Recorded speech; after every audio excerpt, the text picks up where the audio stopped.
الحمد لله وحده والصلاة والسلام على من لا نبي له. أعوذ بالله من الشيطان الرجيم.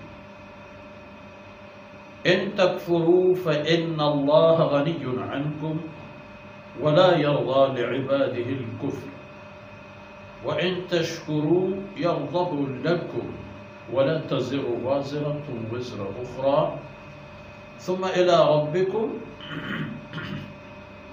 إلى ربكم مرجعكم فينبئكم بما كنتم تعملون إنه عليم بذات الصدور. سبحانك لا علم لنا إلا ما علمتنا إنك أنت العليم الحكيم. رب اشرح لي صدري ويسر لي أمري واحلل عقدة من لساني يفقه قولي واجعل لي وزيرا من أهلي رب زدني علما وارزقني فهما ثم أما بعد. گرامی قدر بھائیوں، بہنوں اور پیارے بچوں، اب یہ دیکھ لو اور یہ سن لو اور یہ سمجھ لو کہ اللہ رب العزت آپ کے کون سے اعمال اور کردار سے راضی ہوتے ہیں. ان تکفروا، اور اگر تم ساری انسانیت کفر کا راستہ چن لو، انتخاب کرو، ایمان کے بجائے کفر کا نعوذ باللہ انتخاب کرو، فإن اللہ غنی عنکم، اللہ کے کچھ نہیں بگڑے گا. اللہ تو ویسے ہی ہر حال میں ہر چیز سے بے نیاز ہے، بے حاجت ہے. کوئی فرق اللہ کی معبودیت اور الوہیت اور قدرت اعلیٰ اور اختیارات پر نہیں پڑے گا. اللہ رب العزت نے تمہارے لیے دونوں سعادت اور شقاوت مشخص فرما دی ہے، واضح فرما دی ہے. ایمان کا راستہ چن لو گے، اعمال صالحہ اور اللہ اور اس کے رسول کے اطاعت کا راستہ انتخاب کرو گے تو جنتیں، نہیں کرو گے تو جہنم ہے.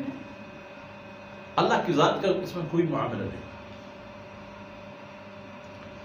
باقی جہاں تک کہ اللہ رب العزت کی خوشنودی کا معاملہ ہے، وَلَا يَرْضَى لِعِبَادِهِ الْكُفْرِ، اللہ کو اپنے بندے سے کفر کبھی پسند نہیں ہے.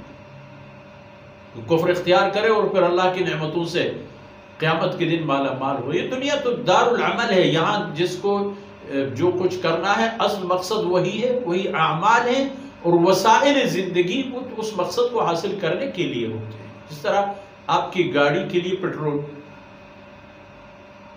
ایک ذریعہ ہے آپ کی گاڑی کو مقصد تک پہنچانے کے. یہ دنیاوی وسائل اسی طرح آپ کو سپورٹ کرتے ہیں، آپ کو مدد کرتے ہیں تاکہ آپ اپنی منزل تک پہنچیں. وَإِن تَشْكُرُوا يَرْضَهُ لَكُمْ، اگر شکر ادا کرو گے اللہ رب العزت کا تو اللہ آپ سے راضی ہوتے ہیں. کفر یہ ہے کہ اللہ کی وحدانیت، رسول اللہ صلی اللہ علیہ وسلم کی رسالت و ختم نبوت اور آپ کی شریعت کا انکار کیا جائے، یہ کفر ہو گیا. اور شکر یہی ہے کہ اللہ کی بندگی کی طرف جلد بازی کا مظاہرہ کر کے انسان فوری طور پر آمنا وسلم نہ کرے، سپرد کرتے اپنے آپ کو اللہ کی،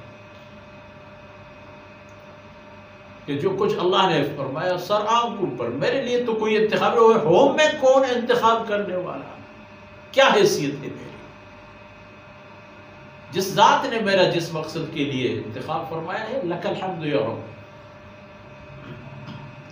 شکر گزار رہو گے، یرضہ لکم، راضی ہو جاتا ہے.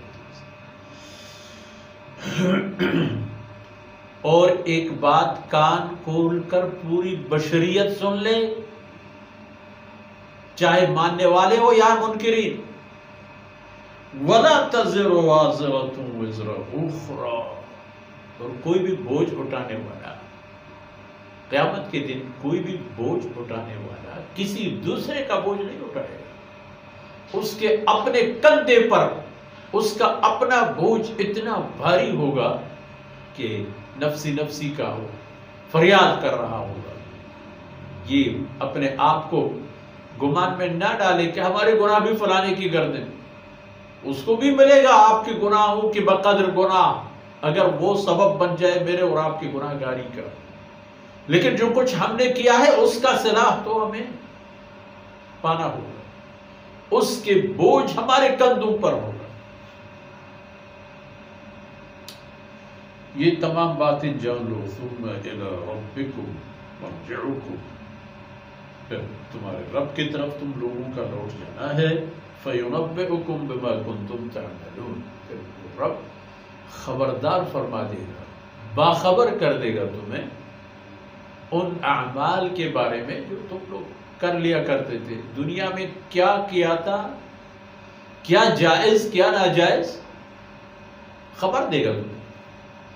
جناب علی قیامت کا میدان ہے، آپ تشریف لا چکے ہیں، یہ لیں، یہ خود ہذا کتاب ہونا ینطق، یہ ہماری کتاب ہے جو خود بولتی رہے گی، آپ کو باخبر کرے گی کہ آپ نے کیا گل کھلایا ہے، آپ نے اپنے آپ کو تباہ کیا ہے یا اپنے آپ کو آزاد کیا ہے.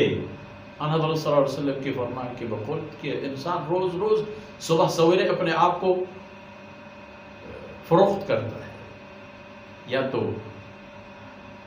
اپنے آپ کو آزاد کرتا ہے یا اپنے آپ کو تباہ کرتا ہے. تو پھر اللہ کی طرف بازگشت ہے، واپسی ہے، پھر وہ باخبر فرما دے گا بما کنتم تعملون، جو کچھ تم لوگ دنیا میں کیا کرتے تھے. انہ علیم بذات الصدور، وہ بھرپور جاننے والا ہے دل رکھنے والوں کے بارے میں. جن لوگوں کے اللہ نے دل رکھے ہیں اور ان دلوں کو اللہ نے دھڑکن اور ذوق اور شوق اور جذبات عنایت فرما دیے ہیں، ان تمام کے بارے میں اللہ رب العزت بھرپور اندازے میں جانتے ہیں. ذرہ ذرہ، بڑی سی بڑی باتیں، چھوٹی سی چھوٹی باتیں، بہت بڑے اقدامات اور چھوٹے اقدامات، سب اللہ کے علم میں ہیں. اور اللہ رب العزت ان لوگوں کو ان کے اعمال کے مطابق قیامت کے دن سلوک فرما دیں گے. جنہوں نے اچھے اعمال کیے ہیں وہی اچھے، جس طرح بعض روایت اور احادیث میں ہے کہ یہاں انسان جو بولتا ہے وہی چیز وہاں کاٹ لیتا ہے. یہاں اس نے آم کے درخت لگا دیے ہیں تو آم، اگر اس نے وہ ایسے کانٹے دار کچھ جڑی بوٹیاں زمین میں لگا دی ہیں تو ادھر اس کے فصل اس کا انتظار کر رہے ہیں. ان معلومات کے ساتھ ہی آج کی باتیں ختم پذیر ہوتی ہیں. اللہ رب العزت کو تاہم سے درگزر فرمائے. وصلی اللہ علی نبینا محمد وعلی آلہ وصحبہ.